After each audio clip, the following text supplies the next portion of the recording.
조직 신학적인 어떤 주제별로 한번 살펴보고자 그렇게 시간을 가집니다.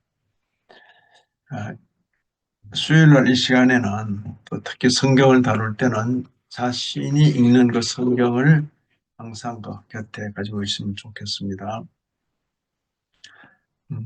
여기 이사야서 1장 4절 이하 9절인데 이 내용을 먼저 요절 말씀으로 읽고 그렇게 공부하도록 하십시다.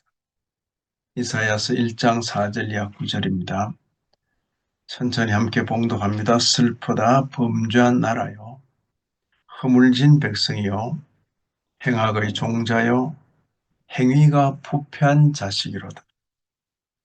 그들이 여호와를 버리며 이스라엘의 거룩하신 이를 만홀히 여겨, 만홀히, 전에는 만홀히 여겨 멀리하고 물러갔도다. 너희가 어찌하여 매를 더 맞으려고 패역을 거듭하느냐. 온 머리는 병들었고 온 마음은 피곤하였으며 발바닥에서 머리까지 상한 곳이 없이 상한 것, 터진 것, 새로 맞은 흔적뿐이거늘 그것을 짜며 사매며 기름으로 부드럽게 함을 받지 못하였도다. 너희의 땅은 황폐하였고 너희의 성읍들은 불에 탔고 너희의 토지는 너희 목전에서 이방인에게 삼켜졌으며 이방인에게 파괴됨 같이 황폐하였고, 여기 황폐 나오죠. 8절, 딸 시오는 포도원의 망대같이 참외밭의 원두막같이 에워싸인 성읍같이 겨우 남았도다. 겨우 남았다. 만군의 여호와께서 우리를 위하여 생존자를 조금 남겨두지 아니하셨다면 남겨두심이죠. 우리가 소돔 같고 고모라 같았으리로다. 비참한 그때 이사야 시대 당시의 선민들의 비참한 그 영적 실상을 보여주고 있습니다. 영적으로 비참할 뿐만 아니라 이 물질적으로도 아주 비참하게 되어 있는 그런 모습인 것입니다.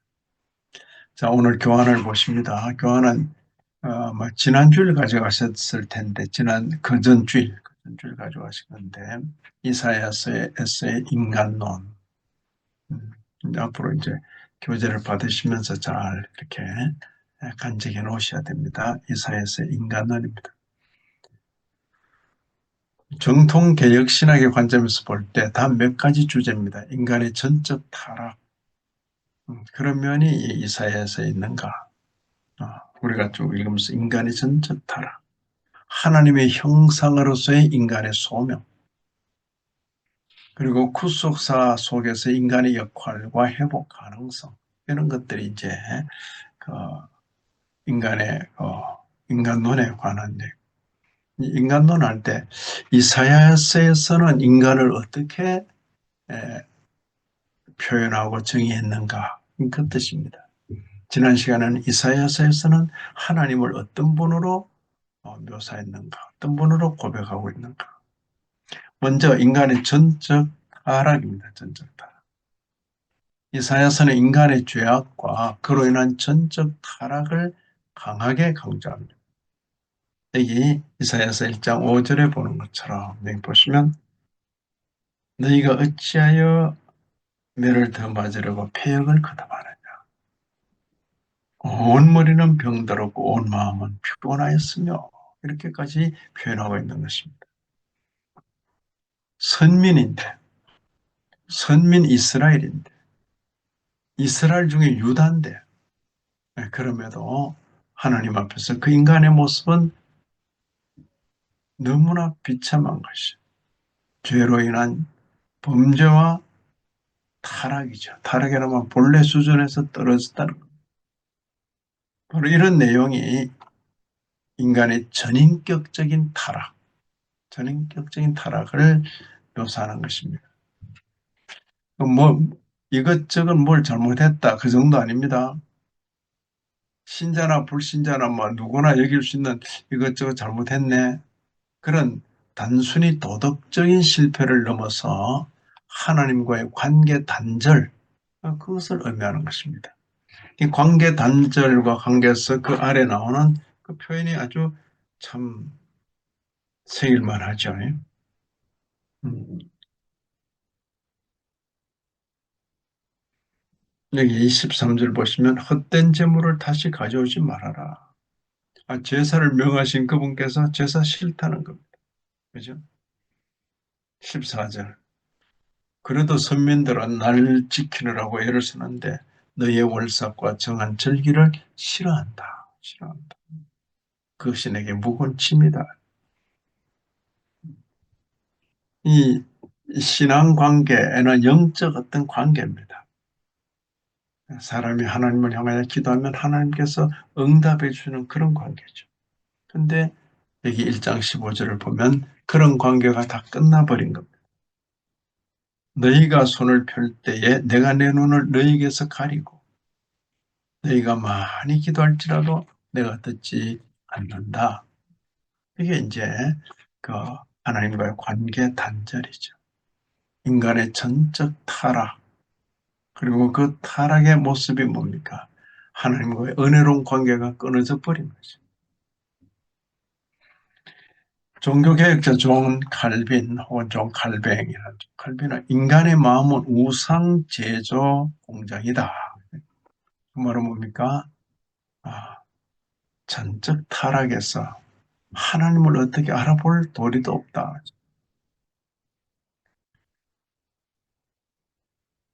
자, 이사야서의 인간론 두 번째 주제는 하나님의 형상으로서의 인간입니다. 하나님의 형상으로서의 인간. 그러면 인간이 인간이 아닌가? 그렇게 말하기도 어렵습니다. 인간은 인간입니다. 비록 범죄하여 타락했을지라도 인간은 인간인 것입니다. 비록 인간이 죄로 인해 타락했지만은 이사야서에서는 인간이 하나님의 형상으로 창조된 존엄성을 가진 것으로 암시합니다. 이사야 43장 1절 이하를 한번 보십니다. 이사야 43장 1절 이하.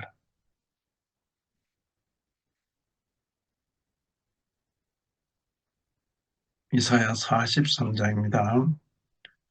같이 천천히 눈으로 보며 같이 읽습니다. 야곱아, 너를 창조하신 여호와께서, 창조 나오죠? 지금 말씀하시느니라. 이스라엘아, 너를 지으시니가 말씀하시니라. 야곱, 이스라엘 다 같은 대상이죠. 너는 두려워하지 말라. 내가 너를 구속하였고 내가 너를 지명하여 불렀나니 너는 내 것이라. 특히 이제 선민을 가리켜서 하시는 말씀 아닙니까? 너는 내 것이라. 네가 물 가운데로 지날 때에 내가 너와 함께 할 것이라. 강을 건널 때에 물이 너를 침몰하지 못할 것이며 네가 불 가운데로 지날 때에 타지도 아니할 것이요 불꽃이 너를 사르지도 못하리니.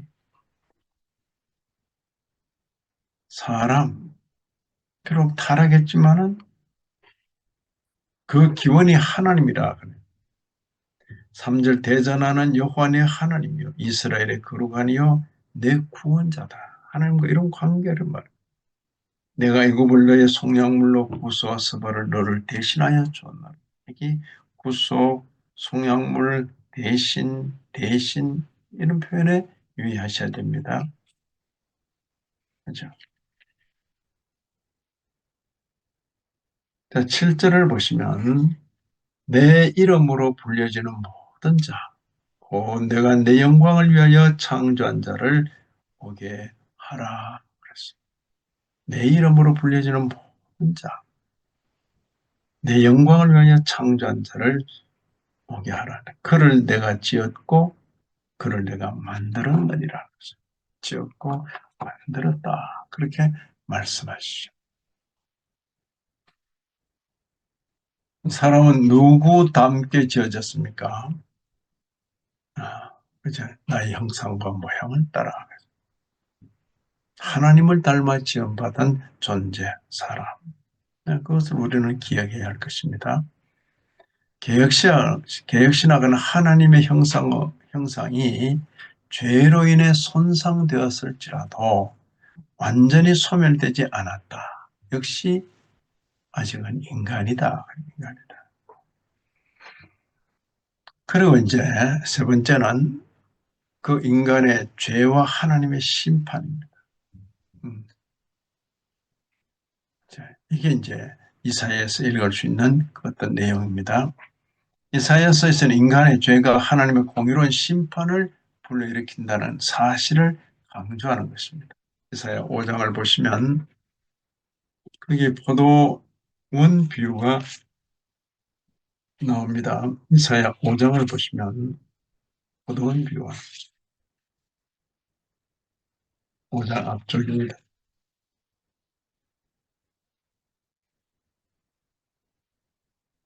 나는 내가 사랑하는 자를 위하여 노래하되 1절입니다. 내가 사랑하는 자의 포도원을 노래하리.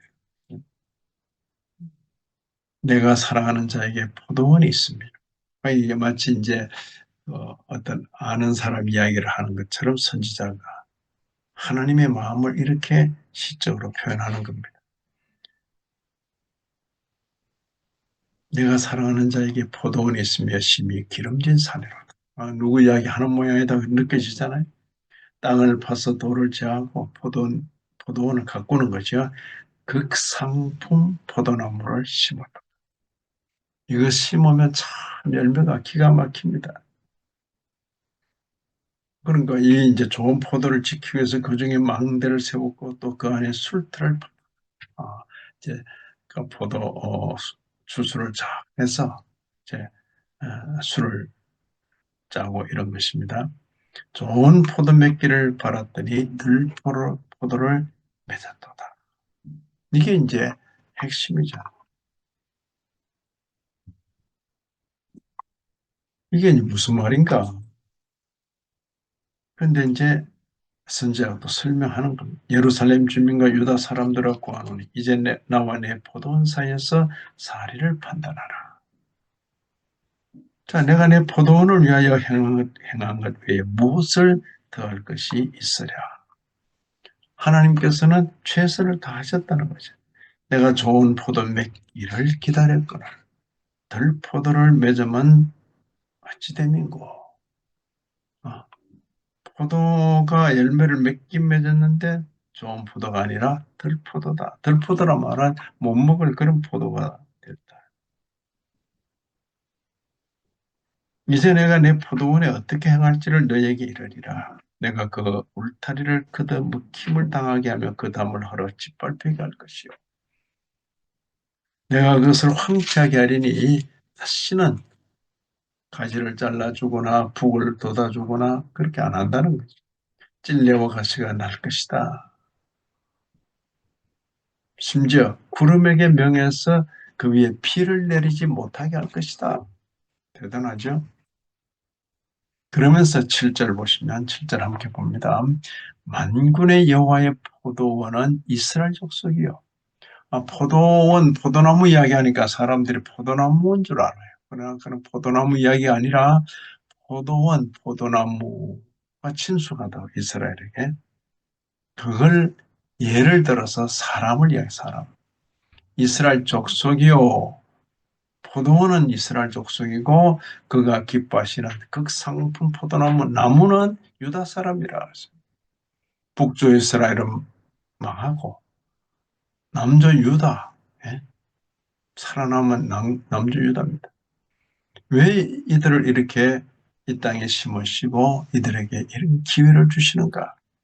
그들에게 정의를 바라셨다는 미슈파트입니다. 도리어 포악이요, 미슈파트, 미슈파 서로 이제 어느 표현으로 다루는 겁니다. 그들의 공의를 바라셨더니 제다카 도리어 부르짖으면 제아카 비슷한 그 워더 플레이라 그래요. 이 말 장난 같은데 그 의미가 있는 거죠. 정의를 바랐는데 포악이고 그러니까 말하자면 정의를 바랐는데 부정이고 공의를 바랐는데 부공이고 그런데 이제 그게 과할 때 포악이 되고 부르짖음이 되는 것이죠. 이게 이제 인간의 에, 죄와 인간의 죄를 잘 드러내고 있잖아요. 어떤 기회를 주셨는데 그 기대를 따라 열매 맺지 못하고 그냥 하나님의 심판의 대상이 되어버려요. 특히 5장 8절 예를 보시면 8절 예를 보시면 와 있을진저라는 표현이 계속 반복되어 나오는 것입니다. 5장 8절입니다. 자, 5장 8절에 화 있은지 찾았습니까? 가옥에 가옥을 이으며 전터에 전터를 다하여 빈틈이 없도록 하고, 그죠? 어, 주, 얼마나 주택을 잘 쌓아모으고 그로 인해서 이익을 챙기는지. 이 땅 가운데서 홀로 거주하려 하는 자들은 화 있을진저. 그렇게 과하게 부동산에 집착하고 그거 축복 아닙니다. 화 있을진저. 11절도 보시면 아침에 일찍이 일어나 독주를 마시고 밤이 깊도록 포도주에 취하는 자들. 쾌락주의죠, 쾌락주의. 와 있을진저. 나는 일 안 하고도 충분히 먹을 수 있어. 행복이 아닙니다. 행복이 아닌 것입니다. 18절도 보시면 거짓으로 끈을 삼아 죄악을 끌며, 그죠? 입만 열면 거짓말, 입만 열면. 한국의 정치인들 중에도 참 많아요. 입만 열면 거짓말. 거짓으로 끈을 삼아 죄악을 끌며 수레줄로 함같이 죄악을 끄는 자는 화 있을진저. 마치 수레를 끄는 것 같은데 수레줄로 20절을 보시면 악을 선하다고 선을 악하다. 흑암으로 광명을 삼고 광명으로 흑암을 삼고 선 것을 단 것이라고 말하고, 그죠? 단 것으로 선 것을 삼는 자. 참 보는 눈이 다른지 뭐 하여튼 모든 게 메사의 반대에 반대. 이런 자들은 화 있을진저. 21절 스스로 지혜롭다 하지만은 스스로 명철하다 하는 자들은 화 있을진저. 하나님 앞에서 겸비하지 않고 자기가 안다 그래.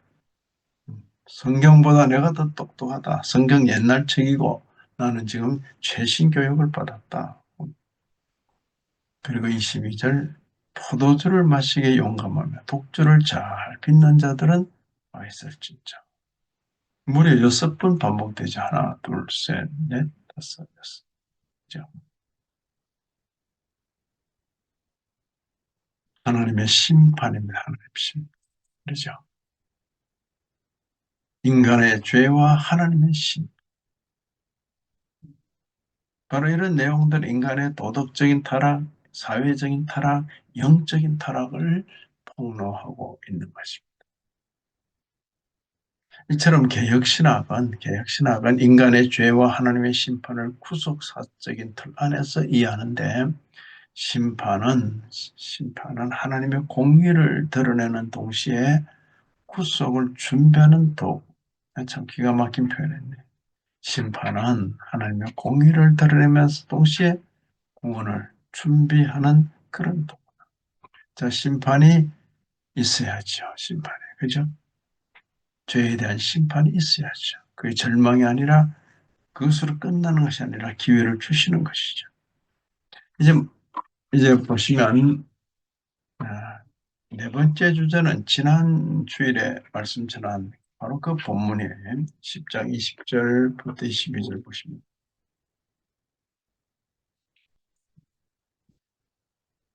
자, 우리가 이렇게 해도 역시 또 우리 설교한 내용들과 겹치기도 하는 것이죠. 이사야 10장 20절, 우리가 20절부터 23절까지 읽었어요. 그죠? 지난주일에. 그날에 여호와 하나님의 경륜의 때라 그랬어요.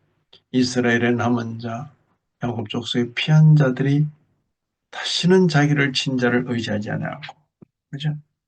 남은 자 어떤 분들 하나님만 의지하는 자들, 그죠? 자기를 친자를 의지하지 않고 이스라엘에 거룩하신 분, 이 형뿐 여호와를 진실하게 의지한다. 자, 21절 남은 자. 야곱의 남은 자, 그지? 22절 이스라엘이여 내 백성이 바다의 모래가 될지라도 수도 없이 많죠, 인류가. 남은 자만 돌아오리니 남은 자만. 이게 하나님의 참 택하시고 예정하신 그런 대상이죠, 대상. 택한 남은 자만 돌아오리겠습니까? 남은 자와 회복의 소망인 것입니다. 이사야서는 인간의 타락에도 불구하고 남은 자를 통한 회복의 소망을 제시하는 것입니다. 바로 이 본문에서 하나님의 은혜로 회복될 자들을 약속하십니다. 제가 남은 자라고 하면서도 동시에 뭐예요? 남겨두신 자. 저와 여러분은 이스라엘 중에가 아니라 모든 만민들 가운데 남겨두심을 받은 자죠. 다른 표현으로 하나님께서 선택하신 자죠. 자, 여기 남은 자가 다시 전능하신 하나님께로 돌아오리라 할 때 하나님의 은혜로 회복될 자들을 약속하시는 것입니다. 인간이 자신의 공로로는 회복될 수 없지만 하나님의 은혜로 구속받을 수 있음을 보여주는 것입니다. 남은 자, 남은 자. 다른 말로 남겨두신 자, 은혜 받은 자로 우리의 남은 날을 살자 그랬습니다. 이제 마지막 주제는 바로 이런 인간과 관계에서 허물과 죄 가운데 비참해진 그 인간을 어떻게 하는가? 이사야 성경은 그들을 구속한다, 구원한다. 구원하는데 그냥 말로 공짜로 아니라 하나님의 어린 종이, 하나님의 종이 대신 죽어주심으로 그 대속이라고 그래야 돼서 이런 내용이 바로 이사야서에 나오는 것입니다. 이사야서 53장을 보시면 이사야 53장을 한번 펴보시죠.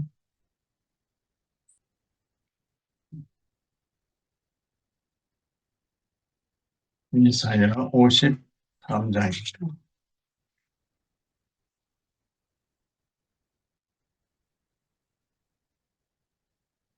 여기 보시면 52장 13절부터 이미 종이 나오죠. 보라 내 종이 형통하리니. 종인데 형통하게 돼요. 종인데 형통. 밭으로 높이 들려서 지극히 존귀하게 되리라. 아마 십자가상에 높이 달린 그 모습을 영적으로 보는 그런 눈길 같습니다. 전에는 그의 모양이 타인보다 상하였고 그의 모습이 사람들보다 상하였으므로 많은 사람이 그에 대해 놀랬다 하죠. 아무도 못 알아보는 거죠. 그가 나라들을 놀라게 할 것이며 왕들은 그로 말미암아 그들의 입을 다물 것이다. 봉하리니 이는 그들이 아직 그들에게 전파되지 아니한 것을 볼 것이요 아직 듣지 못한 것을 깨달을 것입니다. 알 수 없는 거죠.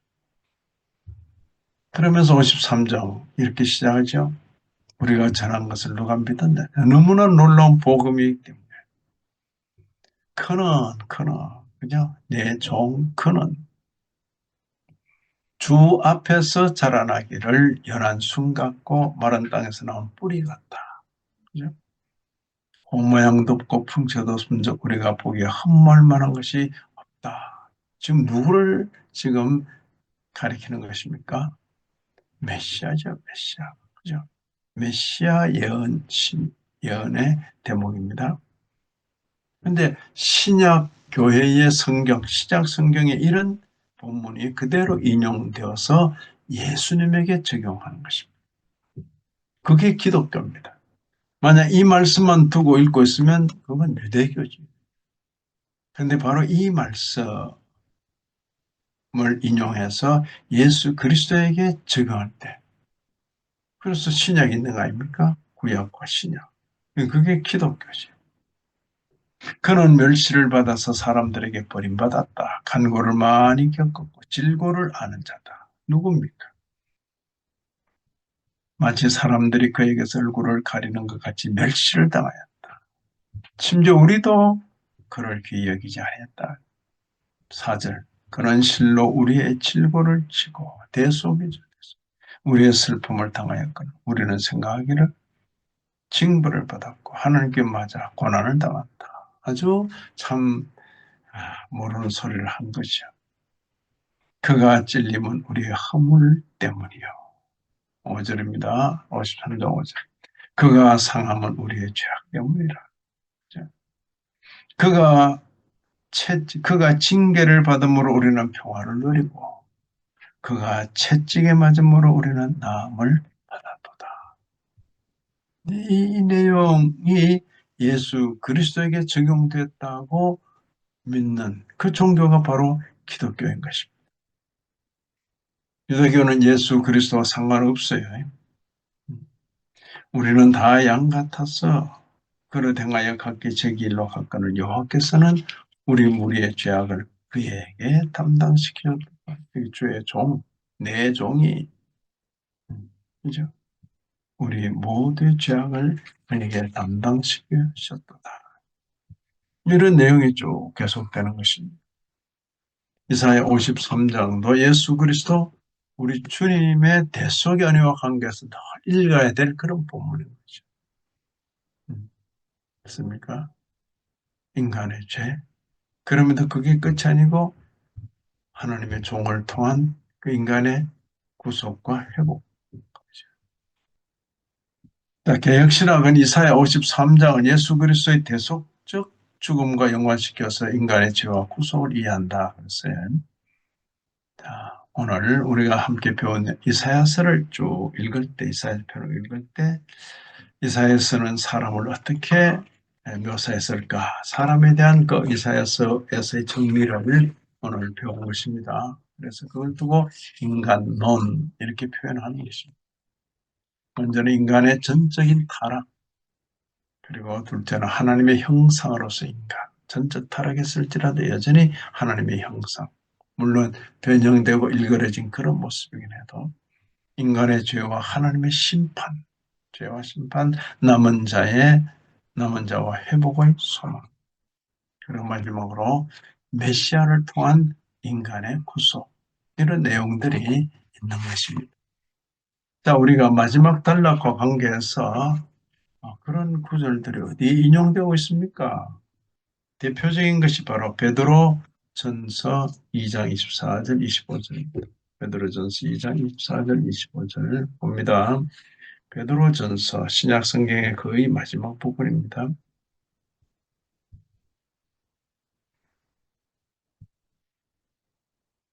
친히 나무에 달려 2장 24절입니다. 그 몸으로 우리 죄를 담당하셨으니 그가 담당하셨다는 겁니다. 이는 우리로 죄에 대하여 죽고 의에 대하여 살게 하려 하십니다. 그가 채찍에 맞음으로 너희는 나음을 얻었다. 너희는 나음을 얻었다. 너희가 전에는 영과 같이 길을 잃었더니 이제는 너희 영혼의 목자 대신 그지? 목자와 감독 대신 이에게 돌아왔느니라. 그죠?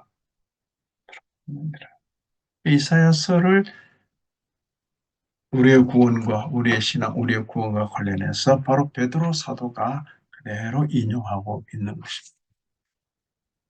이처럼 이사야서에서 인간론은 인간의 죄악과 타락을 분명히 지적하면서도 뭡니까?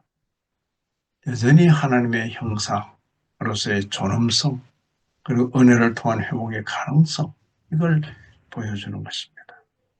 이사야서는 예수 그리스도 오심을 미래적으로 저 멀리 바라보도록 하는 그런 면에서 신앙을 갖도록 그래서 이사야 예언이 오늘날 우리 가운데 이루어졌다라고 예수 그리스도에게 그걸 적용하는 그 모든 그 내용들이 바로 신약의 성경인 것입니다. 그래서 구약과 신약은 한 권의 성경으로 형성되는. 그러나 유대교는 그렇지 않습니다. 구약만, 그죠? 그리고 꾸란, 이슬람 종교도 마찬가지. 꾸란, 그거는 구약까지 버린 거죠.